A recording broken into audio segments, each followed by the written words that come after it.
kita melakukan salat offline dan online. Assalamualaikum warahmatullahi wabarakatuh. Waalaikumsalam warahmatullahi wabarakatuh. Ini dipakai juga.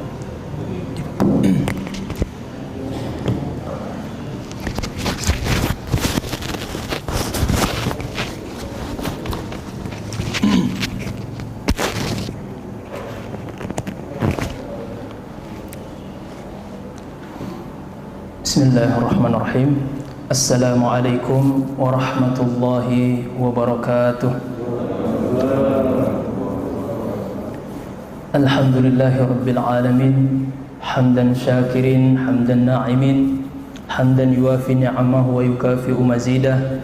Ya Rabbana lakal hamdu kama yanbaghi lil jalali wajhikal karim wa li 'azimi sultanik.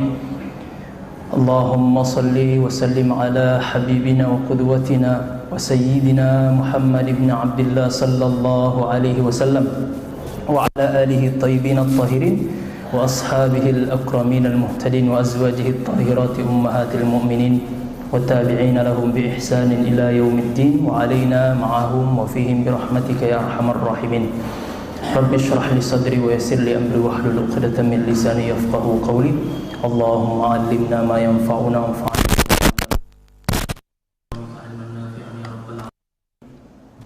Allahumma la ilma lana illa ma 'allamtana innaka anta 'allamul ghuyub. Allahumma faqihna fid din wa 'allimna ta'wil.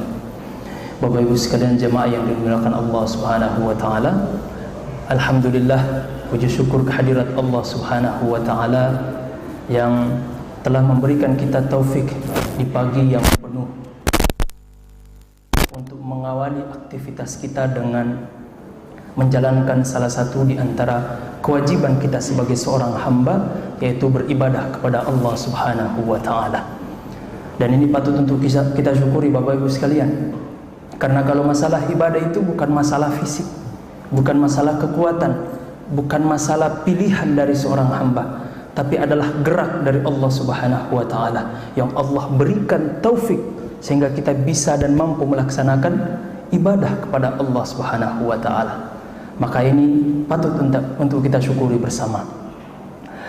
Salat dan salam juga tak lupa pula untuk senantiasa kita kirimkan kepada baginda Nabi tercinta Muhammad sallallahu alaihi wasallam. Karena Bapak Ibu sekalian, tidak ada jalan keselamatan baik di dunia maupun di akhirat melainkan mahabbatur rasul, cinta kepada baginda Muhammad sallallahu alaihi wasallam. Maka orang yang tidak punya cinta mahabbah di dalam kalbunya kepada Nabi Muhammad sallallahu alaihi wasallam, maka itu ma'assalamah ya. Baik di dunia maupun di akhirat dia tidak akan mendapatkan jalan keselamatan. Karena itu dipertegas di dalam Al-Qur'an, Allah Subhanahu wa taala berfirman, "Qul in kuntum tuhibbunallaha fattabi'uni." Allah Subhanahu wa taala berfirman, "Wahai Muhammad, sampaikanlah kepada hamba-hambaku, jika mereka benar-benar betul-betul mencintaiku, maka ikutilah jalanmu. Karena apa yang engkau jalani, itulah yang aku kehendaki." Maka jalan untuk selamat dunia dan akhirat tidak lain dan tidak bukan hanya meniti jalan Muhammad sallallahu alaihi wasallam. Bapak Ibu sekalian yang dimuliakan Allah Subhanahu wa taala, pagi yang cerah ini alhamdulillah kita masih diberikan kesempatan untuk yang mungkin 1 jam ke depan ya, menyimak kemudian mengkaji sama-sama, yang dimana ini sebenarnya adalah jalan kita untuk mengekspresikan ta'abbud, penghambaan kita kepada Allah Subhanahu wa taala. Kita sudah hafal bersama, bahkan mungkin sering kita dengar baik ustaz-ustaz yang kita undang di sini maupun para khatib setiap hari Jumat selalu mengatakan bahwa tujuan hidup kita adalah ibadah kepada Allah. Tapi esensi ibadah itu kadang kita sebagai seorang hamba tidak mengetahui. Maka ibadah yang dimaksud di dalam ayat itu, di mana Allah Subhanahu wa taala berfirman, "Wa ma khalaqatul jinna wal insa illa liya'budun."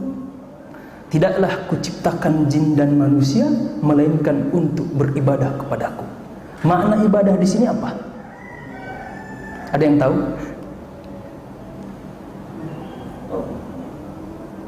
Jadi sebagaimana yang disampaikan oleh sahabat yang mulia ya, itu Abdullah bin Abbas yang mendapatkan doa langsung dari Rasulullah sallallahu alaihi wasallam, di mana Rasulullah berdoa meminta kepada Allah, Allahumma faqihhu fid din wa 'allimhu ta'wil. Ya Allah, faqihkanlah, fahamkanlah Abdullah bin Abbas ini tentang masalah agama, dan ajarkanlah dia takwil tentang ayat-ayat Al-Quran. Sehingga apa kata beliau mengomentari ayat ini? Jadi yang dimaksud penghambaan di sini adalah ma'rifatullah, mengenal Allah Subhanahu wa taala. Maka Bapak-bapak sekalian, jamaah yang dimuliakan Allah, tanpa kita sadari, ya ketika kita ya dengan ikhlas ya duduk sebentar walaupun pegal-pegal kaki ya menyimak kajian, itu sebenarnya kita sedang menapaki ya menuju jalan ma'rifatullah, mengenal Allah Subhanahu wa taala, yang dimana ini adalah tujuan hidup kita. Dan ini masih ada korelasi hubungan dengan kajian kita pagi ini, yaitu esensi ibadah puasa. Bagaimana mungkin kita akan beribadah kepada Allah? Bagaimana mungkin kita akan sholat? Bagaimana mungkin kita melaksanakan ibadah puasa, bahkan pergi umroh, haji, bersedekah dan sebagainya, kalau kita tidak mengenal Allah? Bisa nggak sampai ibadah kita itu kepada Allah? Nggak bisa.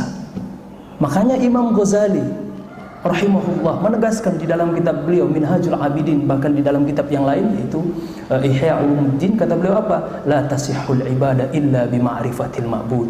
Dan ini sudah menjadi konsensus para ulama kita. Itu ibadah nggak akan sah kalau kita tidak mengenal siapa yang kita ibadahi.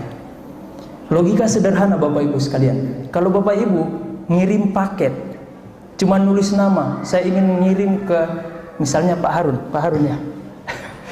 Kirim paket, hanya nulis nama doang, Pak Harun, tapi nggak tulis alamat lengkap, nggak tulis nomor HP penerima. Ya, kurir bingung, ini mau dikirim kemana Pak? Sampai nggak itu paketnya? Nggak sampai. Pak Haris bukan cuman yang di sini, Pak Haris banyak.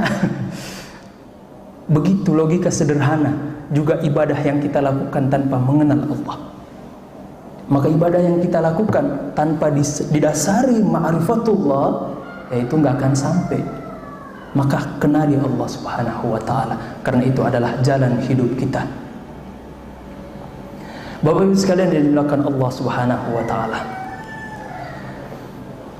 Jadi sebelum kita masuk kepada esensi ibadah puasa, ini sebenarnya satu frekuensi dengan ibadah-ibadah yang lain. Maka kalau ini beres, ya puasa, zakat, sholat, itu insya Allah juga akan ikut beres. Nah itu yang kita sebutkan tadi, ma'rifatullah. Nah Bapak-Ibu sekalian, sebelum kita masuk kepada esensi puasa itu sendiri, maka kita harus dudukkan dulu esensi sholat, karena nanti ini ada korelasi, hubungan satu sama lain. Esensinya sama, mirip-mirip, hanya ada sedikit perbedaan. Kalau sholat itu merupakan ekspresi ma'rifatullah kita, kita sudah mengenal Allah nih, kita sudah belajar mengenali Allah Subhanahu wa taala, maka ekspresi ma'rifatullah kita, ekspresi pengenalan kita kepada Allah, ya harus kita salurkan dong. Apa itu? Ibadah kepada Allah melalui sholat. Nah, kalau puasa itu jalurnya adalah mengenali diri dulu. Maka Bapak Ibu sekalian, kalau Bapak Ibu ingin mengenal hakikat diri kita ini siapa, boleh ya melalui jalur puasa itu. Karena dari puasa kita akan mengenal siapa hakikat diri kita. Nah, Bapak Ibu sekalian yang dimuliakan Allah Subhanahu wa taala, makanya di dalam salah satu kitab Imam Sultanul Ulama Al-Izz bin Abdissalam beliau menyebutkan, yaitu kitab Maqasidul Ibadat, esensi dari ibadah-ibadah itu sendiri. Beliau nulis tuh ya, kitab tipis ya, hanya beberapa lembar saja, tapi Masya Allah manfaatnya sangat luar biasa kalau kita kaji lebih dalam lagi. Apa kata beliau? Maqasidul ibadati kulliha at-taqarrub ila Allah. Jadi esensi semua ibadah apapun itu pasti ada nilai atau instrumen taqarrub ila Allah, pendekatan seorang hamba kepada Allah Subhanahu wa taala. Maka ini kita harus beresin dulu nih, karena ini ibarat pondasi. Seperti kita kalau mau bangun satu bangunan atau bangun masjid, kan harus kokoh dulu pondasinya, baru nanti bangunan di atas akan kokoh juga. Tapi kalau pondasinya ya cuman beberapa meter ke bawah, ya, bahkan tiang-tiangnya ya rapuh, ya gempa dikit langsung runtuh. Begitu ya logika sederhana dalam esensi ibadah itu. Maka Bapak Ibu sekalian yang dimuliakan Allah Subhanahu wa taala, semua ibadah apapun itu pasti ada nilai taqarrub ilallah. Ya.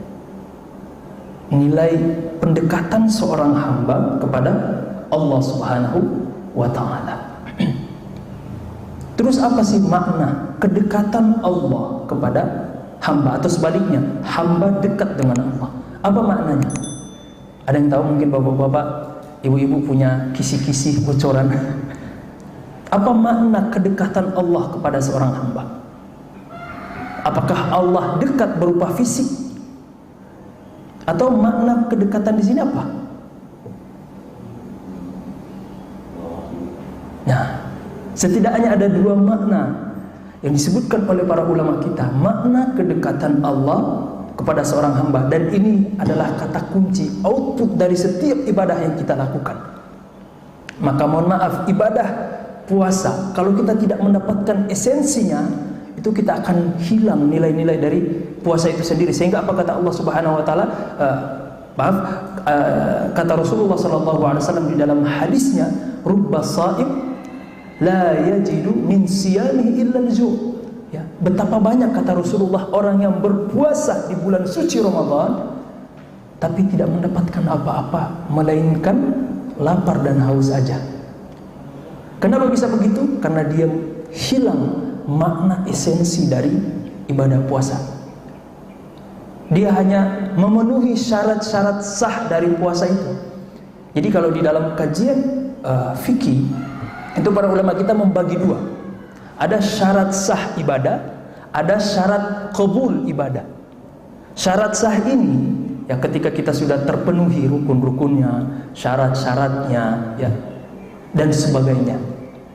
Secara fikih kita sudah sholat menutup aurat, menghadap kiblat, bersuci, itu sudah terpenuhi secara syarat sah. Tapi apakah semua atau setelah kita memenuhi syarat sah ini otomatis diterima di sisi Allah? Nah, ini jadi pertanyaan. Belum tentu Bapak Ibu sekalian. Tapi Allah akan berikan kita pahala, ganjaran. Kenapa? Karena kita telah menggugurkan salah satu kewajiban kita sebagai seorang hamba, yaitu ibadah sholat 5 waktu. Allah nggak akan tanya lagi, hei si fulan, ente kenapa nggak sholat di dunia? Lah kita sudah kerjakan sholat. Tapi apakah sholat yang kita kerjakan nanti kemudian bermanfaat di akhirat? Yang dimana kata Rasulullah SAW, inna awwala ma yuhasabu bihi nasu yawmal qiyamah min a'malihimus sholat. Sesungguhnya kata Rasulullah, amalan yang pertama kali akan dihisab oleh Allah di akhirat adalah sholat. Kalau sholat ini beres, maka semua akan ikut beres. Sholat seperti apa yang bisa kemudian menampung atau memperbaiki semua ibadah itu? Kalau sholat benar, ibadah semuanya nanti ikut benar. Apakah sholat yang hanya sekedar menggugurkan kewajiban, atau sholat seperti apa? Nah, ini yang patut untuk kita berikan tanda tanya. Perlu kita jawab, tapi nggak usah sekarang ya, masing-masing aja bapak sekalian ya. Jawab di rumah sebelum tidur. Untuk apa sih kita sholat? Untuk apa kita puasa kepada Allah? Karena dari sebuah pertanyaan ini akan memberikan jawaban berkaitan dengan esensi sholat, esensi ibadah, termasuk juga esensi puasa. Dan ini berkaitan dengan hakikat hidup kita di dunia ini. Maka Bapak Ibu sekalian yang dimuliakan Allah Subhanahu wa taala, makna kedekatan Allah kepada seorang hamba setidaknya ada dua yang disebutkan oleh para ulama kita. Yang pertama adalah kedekatan berkaitan dengan ar-ru'ya wal ilmu, bahwa Allah mengetahui gerak-gerik seorang hamba dimanapun kita berada. Bahkan mohon maaf, di dalam kamar mandi pun ya, di semua tempat Allah mengetahui ya, Allah melihat gerak-gerik kita. Inilah yang dimaksud kedekatan Allah kepada seorang hamba, tapi bil ilmi war ru'yah was sultan ya.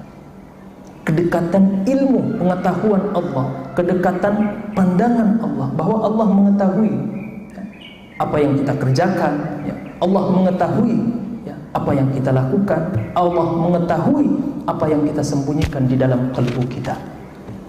Dan ini berlaku umum, baik hamba yang beriman kepada Allah maupun hamba yang ingkar kepada Allah. Maka wajar Bapak Ibu sekalian, ya, kalau hari ini kita lihat ada orang yang ingkar kepada Allah tapi rezekinya lancar, dan itu berbanding lurus dengan perbuatan dia. Bisa jadi dia banyak sedekah lah, maka bentuk keadilan Allah kepada hamba ini, yaitu Allah kasih dia ganjaran, tapi sebatas di dunia, nggak akan bermanfaat nanti di akhirat.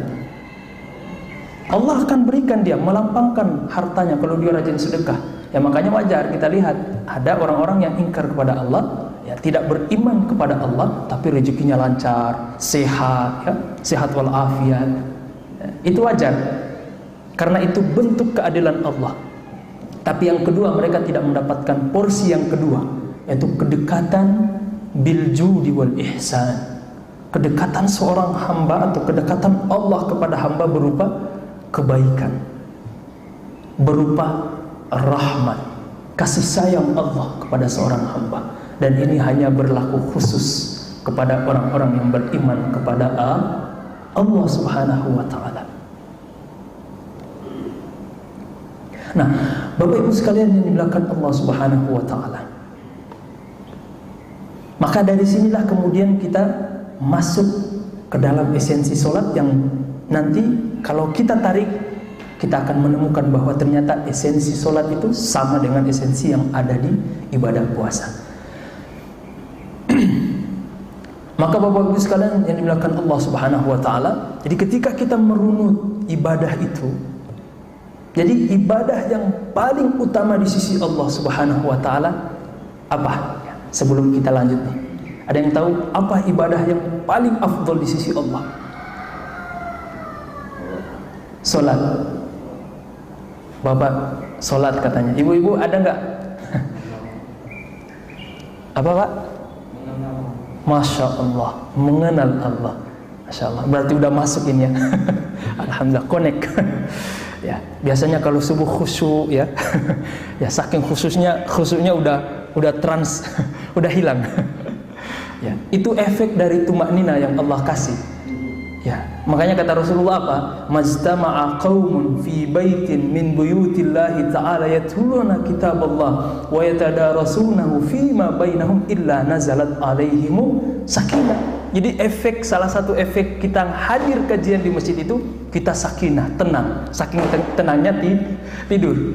Dan itu benar ya Bapak Ibu sekalian. Ini hadisnya. Ya, kata Rasulullah sallallahu alaihi wasallam, tidaklah ya suatu kaum ya berkumpul salah satu di antara rumah-rumah Allah, maksudnya masjid, membaca Al-Quran, saling memberikan pelajaran, illa nazalat alaihimus sakinah, kecuali Allah akan turunkan ketenangan. Saking tenangnya bisa tidur. Jadi bapak-bapak sekalian, kalau ada penyakit insomnia, ya udah rajin-rajin hadir di kajian supaya bisa tidur. Nah, Bapak Ibu sekalian yang dimuliakan Allah Subhanahu wa ta'ala, jadi ini ya, kalau kita menemukan kata kuncinya di sini, maka kita akan tahu esensi ibadah puasa itu. Maka ibadah yang paling tinggi di sisi Allah Subhanahu wa ta'ala adalah ma'rifatullah, mengenal Allah. Karena itu berkaitan dengan hakikat hidup kita. Makanya disebutkan di dalam hadis, walaupun hadis ini masih diperselisihkan oleh para ulama kita berkaitan dengan kevalidannya, tapi para ulama atau sebagian ulama mensahihkan, bahkan bukan mensahihkan, minimal sampai kepada derajat hasan, yaitu man arafa nafsahu faqad arafa rabbahu. Siapa yang mengenal hakikat dirinya, maka dia akan mengenal Tuhannya. Jadi mengenal hakikat diri itu bukan mengenal nama jisim kita. Oh, saya namanya Pak Harun, mohon maaf Pak Harun. Bukan itu. Tapi lebih dalam lagi, pertanyaan filosofis. Dari mana kita berasal? Untuk apa kita di dunia ini? Apakah untuk sekedar makan, minum, berketurunan? Walaupun ini tidak tercela ya. Kalau kita jadikan sebagai wasilah untuk taqarrub ilallah, pendekatan kepada Allah, maka justru menjadi pahala di sisi Allah Subhanahu wa ta'ala. Karena kata Rasulullah, innamal a'malu binniyat. Semua itu tergantung niatnya ya.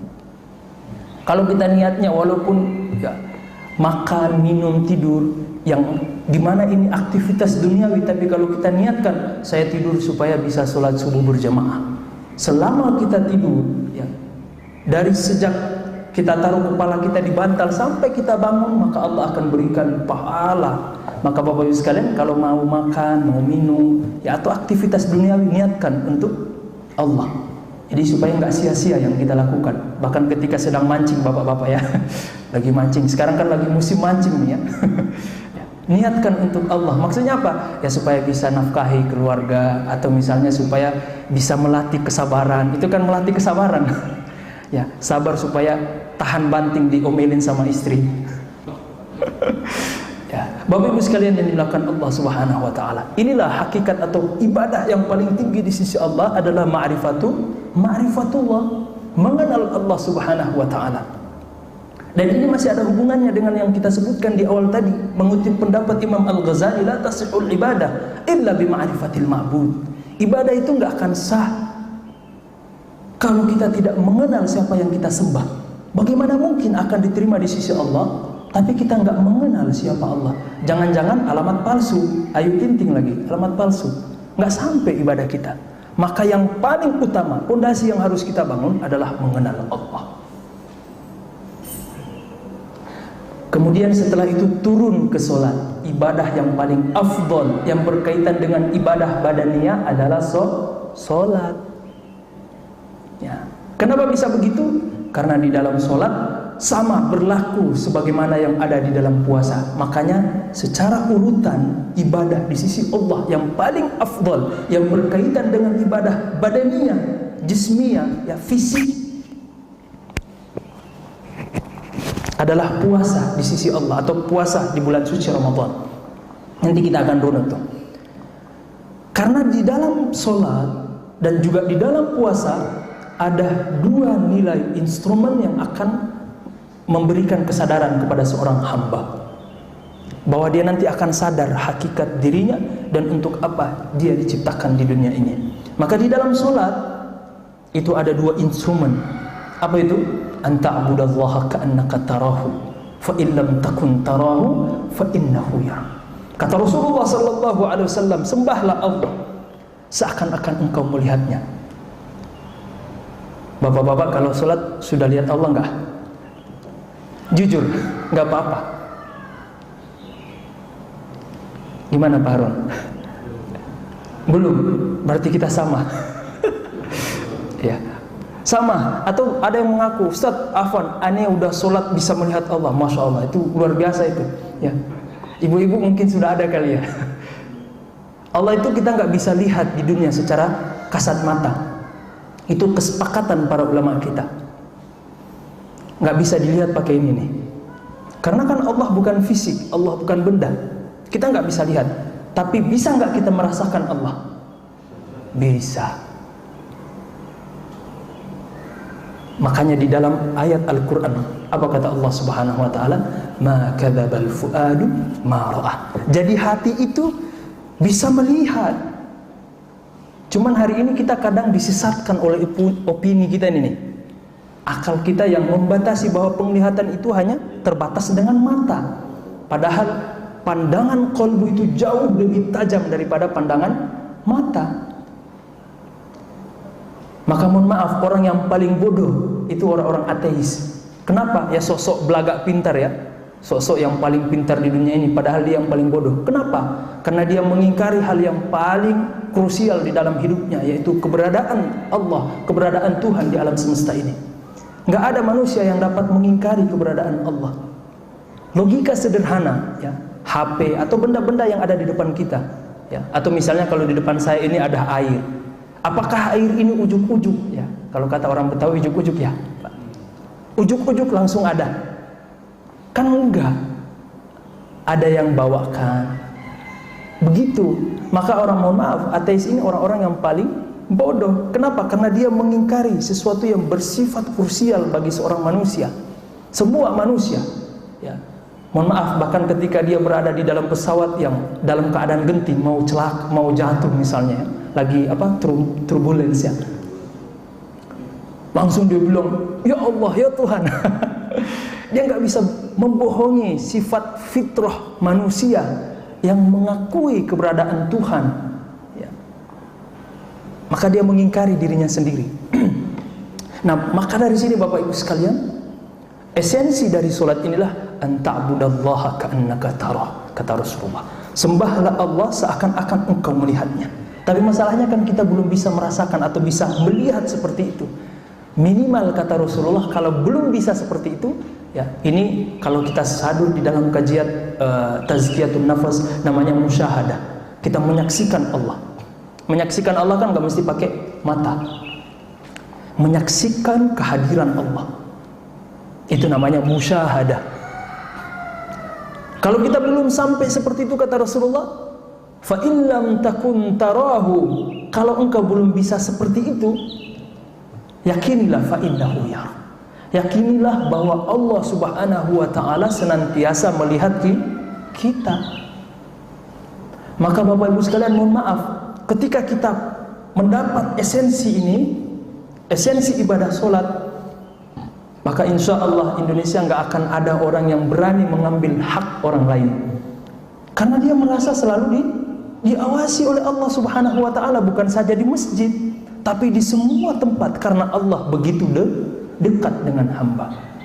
Bukan Allah ada di mana-mana, bukan, tapi Allah begitu dekat dengan hamba.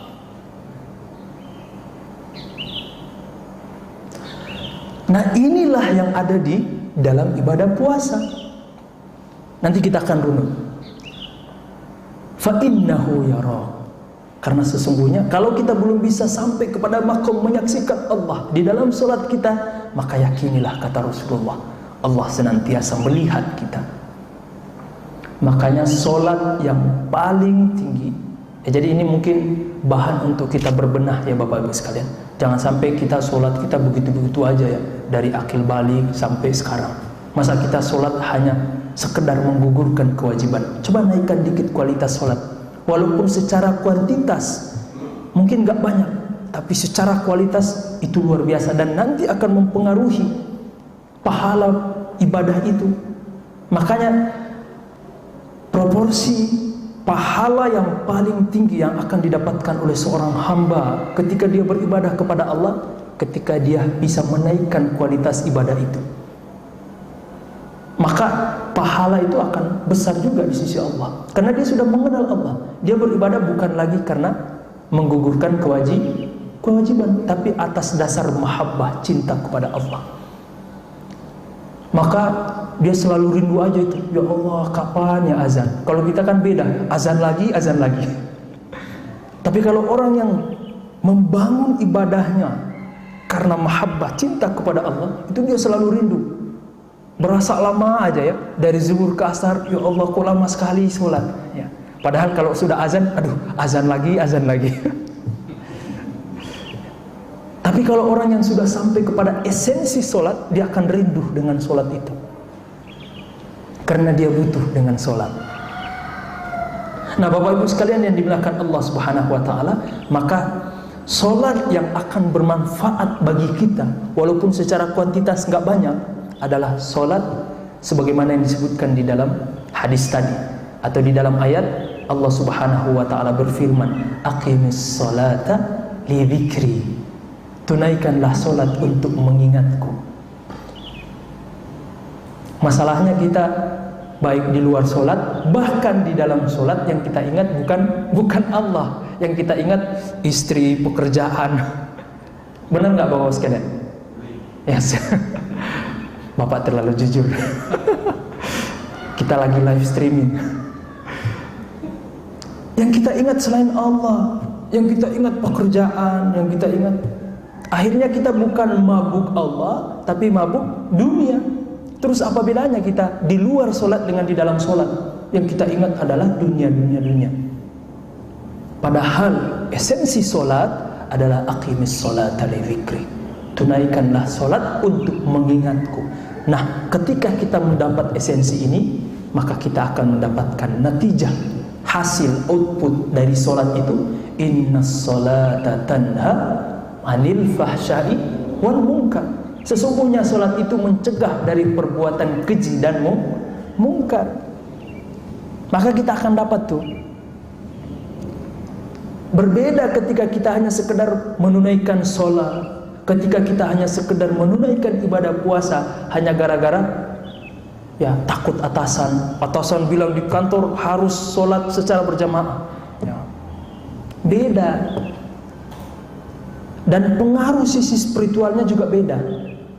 Makanya mohon maaf, hari ini kita saksikan ya hampir semua orang muslim ya dia tahu kewajiban sholat, bahkan dia sholat. Hampir semuanya kita sholat. Tapi apakah sholat yang kita lakukan kemudian bisa mencegah dari keburukan, kemungkaran? Buktinya toh kita sehari-hari, bahkan hampir, mohon maaf ya, setiap hari kita lihat kemaksiatan, kemungkaran, dan kebanyakan pelakunya mohon maaf dari kita. Apa yang salah? Sholatnya atau orangnya? Kalau bapak-bapak bilang sholat langsung kafir loh. Sholat itu nggak salah. Inna sholata tanha anil fahsya'i wal munkar. Allah itu nggak pernah berbohong dengan firman-Nya. Maka kafir kita kemudian mengatakan, oh sholatnya yang salah. Enggak, bukan sholatnya yang salah, orangnya yang sholat yang salah. Belum mendapatkan esensi sholat. Sebagaimana orang berpuasa belum mendapatkan esensi puasa, maka ya wajar dari puasa yang dia lakukan tidak merubah karakternya. Padahal puasa itu salah satu madrasah ya. Sekolah kalau kita terjemahkan lah ya. Pendidikan terbaik untuk membentuk karakter. Lah bagaimana enggak bapak-bapak sekalian, ibu-ibu sekalian, yang halal saja sebelum waktunya kita enggak boleh cicipi, enggak boleh kita makan, enggak boleh kita minum sebelum waktu berbuka puasa. Itu kan melatih kita. Begitu juga ketika kita sedang bersendirian, kita takut berbuka puasa. Walaupun kita ya coba untuk pura-pura bikin bibir kita kering ya, pura-pura lemas, nggak bisa.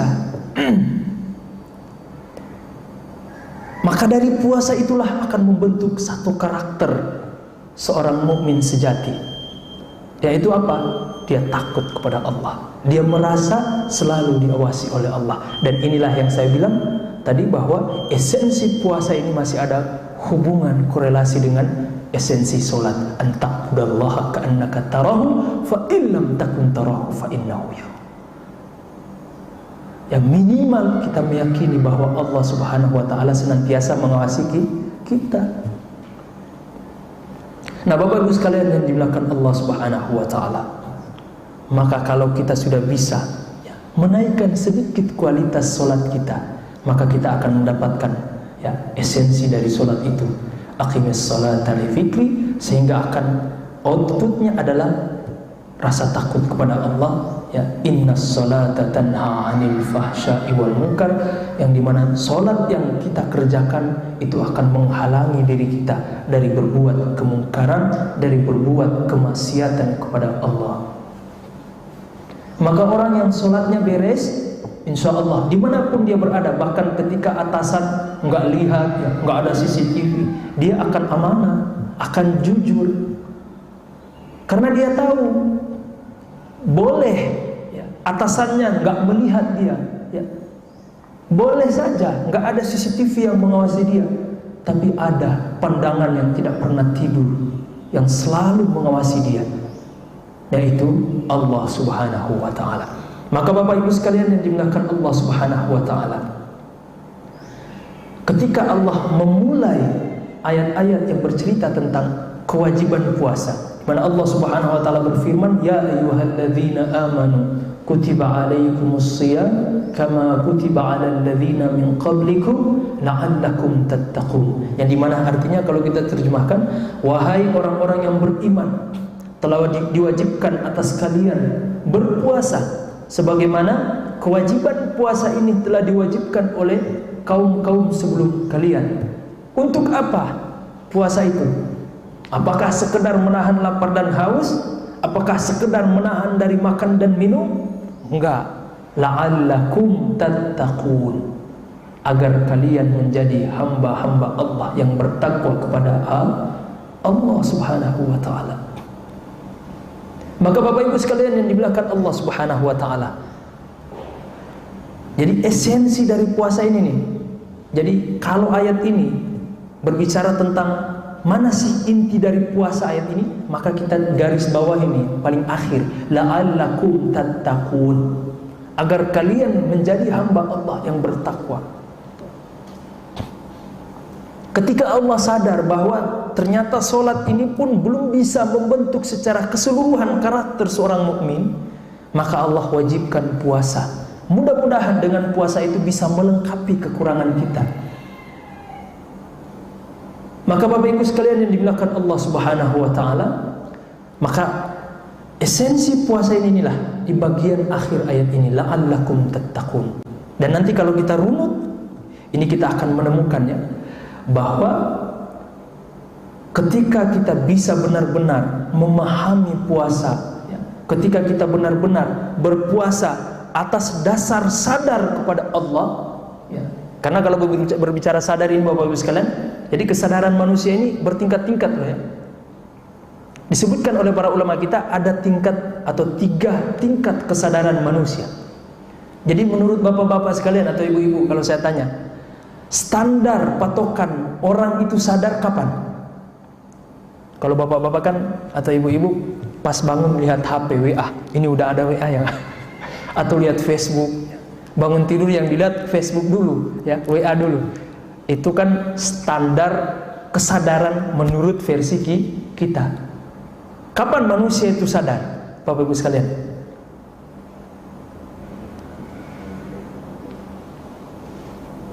Ya, gimana Pak? Kapan sih manusia itu sadar? Atau kapan seseorang itu bisa dikatakan oh dia sadar? Ayo, ntar habis waktu ini. Ketika memahami Al-Quran dan hadis. Masya Allah, jawabannya bagus Pak. Ibu-ibu, ada yang bisa mewakili nggak? Jadi ada 3 tingkatan kesadaran manusia. Kesadaran yang pertama, dan ini kesadaran yang paling rendah, walaupun menurut kita ini, yang menurut versi ilmu kedokteran ya, ini manusia sudah sadar. Yaitu kapan? Ketika dia sadar. Jadi kalau kita terjemahkan ke dalam bahasa para ulama kita adalah kesadaran duniawiyah. Semua yang berkaitan dengan dunia maka dikatakan sebagai sadar, tapi dia yang paling rendah. Kita sadar belum makan, oh iya ya saya belum makan. Kita sadar oh saya belum minum. Ya. Tadi pas sahur makan sahur, oh iya saya belum minum. Kesadaran yang berkaitan dengan duniawi ini namanya kesadaran yang paling rendah, yang hari ini kita Tuhan-Tuhankan ya. Oh saya sudah bisa menganalogikan ini. Maka kesadaran yang gak berkaitan dengan Allah itu kesadaran yang paling rendah. Naik lagi 1 tingkat, kesadaran jiwa. Nah ini kalau bapak-bapak sudah mulai rindu dengan masjid misalnya, saya ini sudah sholat atau belum ya? Ini udah mulai sadar, dikit. Ya. Karena kalau sadarnya dia sadar, dia nggak akan lupa. Kalau dia sudah sholat atau sudah masuk waktu sholat, tapi sudah sadar, dia sudah mulai sadar akan kewajibannya sebagai seorang hamba. Saya ini kayaknya belum sholat deh. Saya belum bayar zakat deh. Ini sudah masuk pada level yang kedua, tahapan yang kedua dari tahapan kesadaran seorang manusia, yaitu kesadaran jiwa. Dan kesadaran yang paling tinggi seorang hamba adalah kesadaran ilahiyah. Itu setiap saat dia ingat Allah. Masalahnya kan kita nggak bisa begitu berat Bapak-Ibu sekalian. Nah maka kesadaran para nabi dan rasul dan kekasih-kekasih Allah ini nih, tingkatnya level paling tinggi. Setiap saat, bahkan hembusan nafasnya dia selalu mengingat Allah Subhanahu wa taala. Inilah tingkat yang paling tinggi seorang hamba. Tingkat kesadaran yang paling tinggi.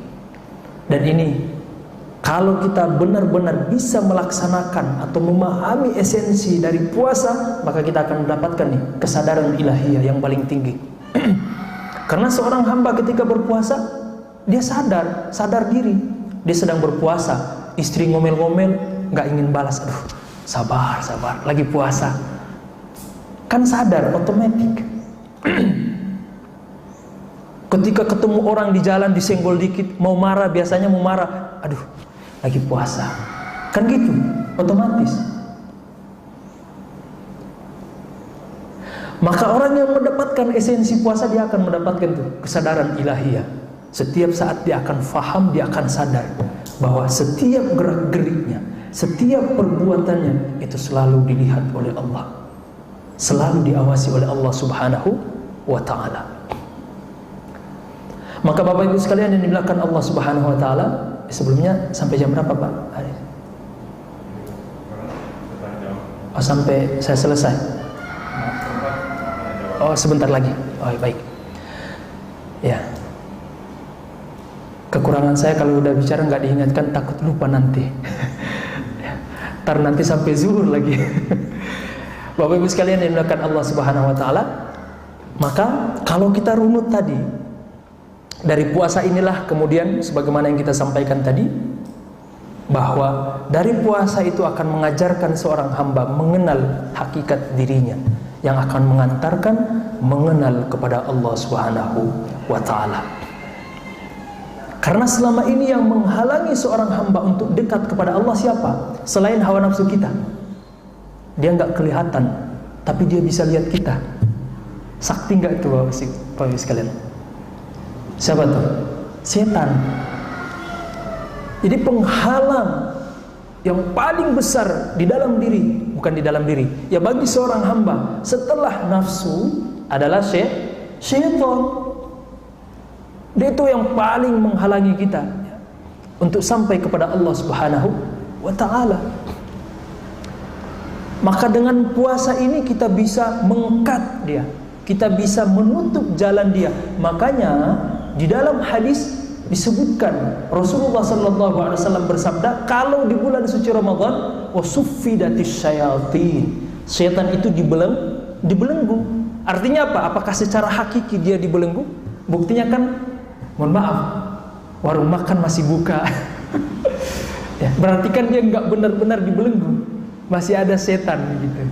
Maksudnya apa? Maksudnya saking ya, seorang hamba itu kan kalau berpuasa, kalau ditinjau dari segi kesehatan, jadi salah satu manfaat puasa itu dia nanti akan memperkecil pembuluh darah. Jadi setan itu kan kata Rasulullah sallallahu alaihi wasallam, inna syaitana la yajri majrad dam. Setan itu mengalir di dalam diri seorang manusia bersamaan dengan aliran darah. Maka untuk mempersempit jalan syaitan untuk mengakses ke dalam tubuh kita hanyalah dengan berpuasa, memperbanyak lapar.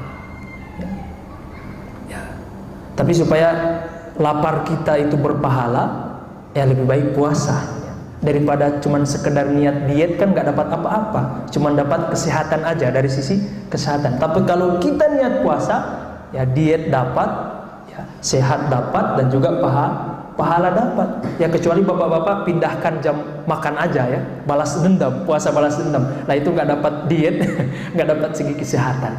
Tapi kalau kita niat benar-benar puasa, insya Allah kita dapat nilai kesehatan, karena puasa itu dapat menyehatkan seorang hamba. Plus kita dijauhkan dari godaan syaitan, karena syaitan itu akan akan jalannya untuk mengakses ke kalbu manusia itu menjadi sempit, sehingga dia putus asa untuk menggoda manusia ketika seorang hamba itu sedang berpuasa. Makanya dia tunggu nih, nah kalau udah buka baru dia mulai aksinya. Kalau sementara puasa dia nganggur dulu, tunggu nanti hamba itu berbuka, baru kita lanjutkan lagi. Maka dengan berpuasa kita dapat mempersempit jalan syaitan untuk mengakses ke kalbu kita. Maka semakin banyak kita berpuasa, ya, apalagi ditambah atas dasar niat kepada Allah Subhanahu wa ta'ala, maka insya Allah ya, hasrat-hasrat, kemudian apalagi bisikan-bisikan syaitan itu akan mengecil, karena dia nggak mampu untuk mengakses ke kalbu kita. Dan ini berkaitan dengan esensi puasa. Ketika kita sudah benar-benar mengetahui bahwa puasa itu bisa mengantarkan seorang hamba kepada la'allakum tattaqun, menjadi hamba-hamba mendapat predikat bertakwa kepada Allah. Tapi puasa yang seperti apa dulu? Apakah puasa yang hanya sekedar menahan lapar dan haus? Atau puasa yang bagaimana? Ternyata disebutkan oleh para ulama kita agar kita mendapatkan predikat puasa la'allakum tattaqun, ya yang lain juga ikut puasa. Pandangan kita puasa juga, lisan kita ikut juga berpuasa, pendengaran kita ikut juga berpuasa. Jangan kita puasa tapi lisan kita nggak berpuasa, ya apalagi ibu-ibu ya, mohon maaf ya, pagi-pagi udah gibah gitu ya. Walaupun insya Allah ibu-ibu di sini nggak ada, ibu-ibu di luar sana. Jadi lisan ini ibu-ibu sekalian juga harus diikutkan berpuasa supaya kita mendapatkan predikat la'allakum tattaqun. Sama seperti bapak-bapak sekalian ya. Mata ini juga harus ikut berpuasa supaya kita mendapatkan predikat la'allakum tattaqun. Maka ketika kita lapar, itu kan akan memberikan kita pelajaran bahwa ternyata lapar dan haus itu nggak enak, Bapak Ibu sekalian. Jadi ketika kita melihat saudara kita, ya Allah, ya, ternyata lapar ini nggak enak. Di mana saudara-saudara kita yang mungkin ya, kurang mampu dan sebagainya, setiap hari mereka merasakan itu. Kita hanya setiap 1 tahun sekali merasakan kelaparan seperti itu. Sehingga apa? Makanya kata Rasulullah SAW di dalam hadisnya bahwa di bulan puasa Allah Subhanahu wa taala membuka semua pintu-pintu surga. Ini ditafsir oleh para ulama kita. Maksudnya apa? Ya, dijelaskan bisa bermakna hakiki bahwa benar-benar Allah membuka semua pintu-pintu surga di bulan suci Ramadan, juga bermakna bahwa di bulan suci Ramadan orang banyak berbuat baik, orang banyak bersedekah. Lah, apa hubungannya puasa bulan suci Ramadan dengan sedekah? Itu tuh tadi.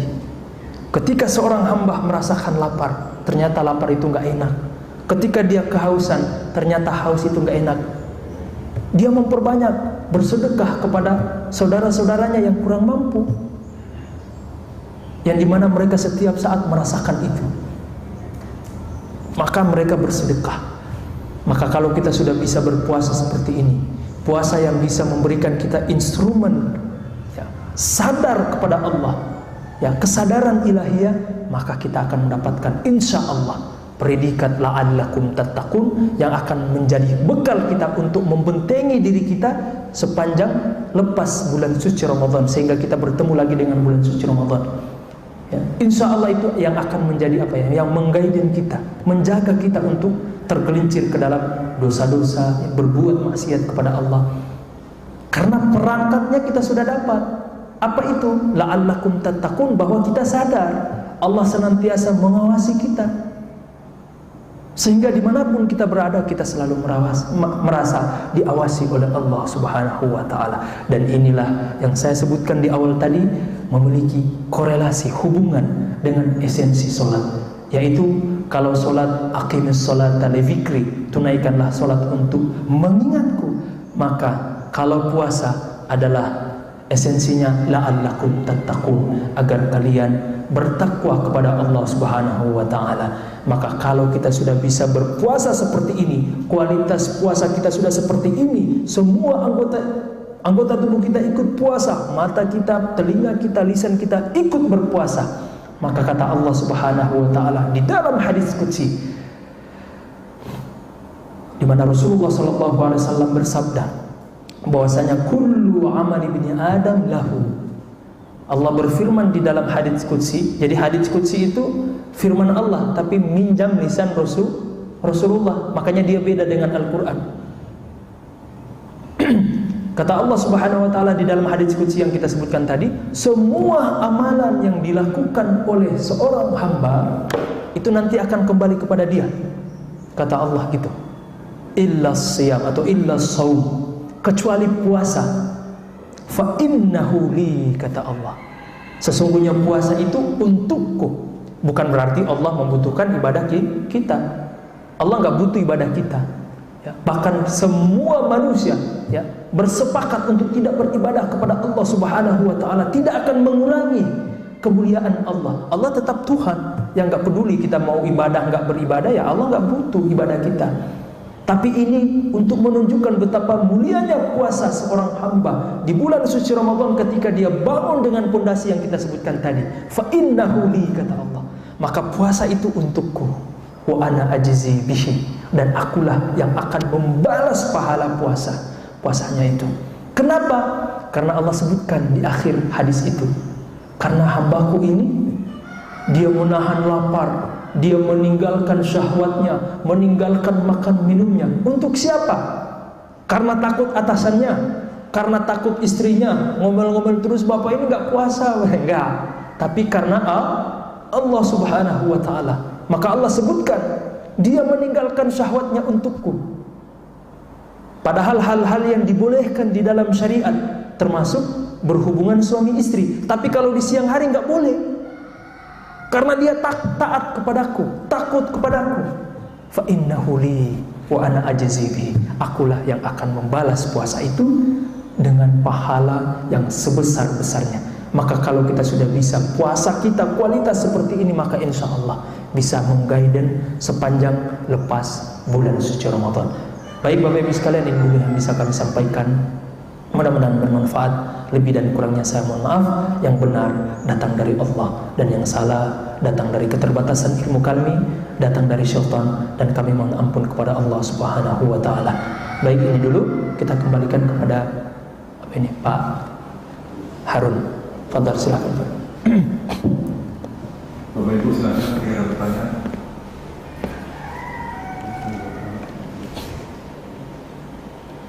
Di mana ada silakan.